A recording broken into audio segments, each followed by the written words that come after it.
Selamat pagi. Hari ni saya nak sentuh pasal jenis-jenis story yang ada ketika kita nak menulis lakon layar. Pertama, kita ada apa yang dipanggil horizontal storyline.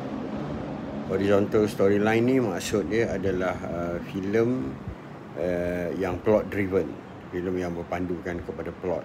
Ini adalah kebanyakan filem-filem yang kita tonton lah.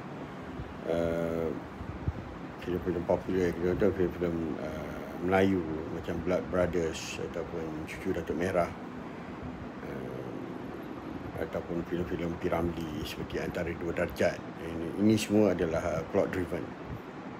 Dan satu lagi adalah vertical storytelling. Ini adalah character driven, maknanya filem yang digerakkan oleh karakter. Contoh yang paling popular ataupun contoh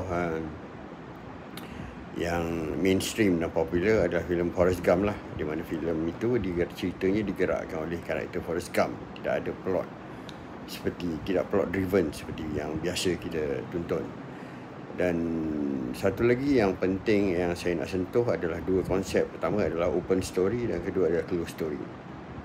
Apa dia open story?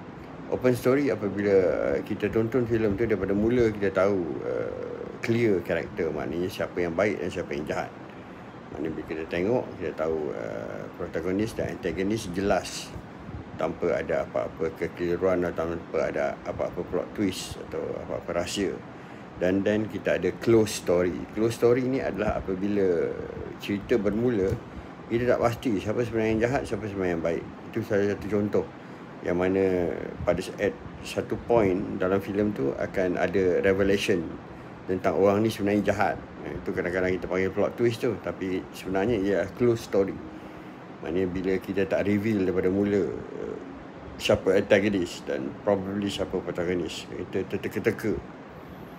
Dan itu 4 jenis story yang wujud yang saya share hari ini. Ini sangat membantu kalau kita nak mula untuk menulis lakon layar, dan kita mula-mula belajar bagaimana nak menulis lakon layar. Vertical storytelling, horizontal storytelling, open story dan closed story. Sekian, terima kasih.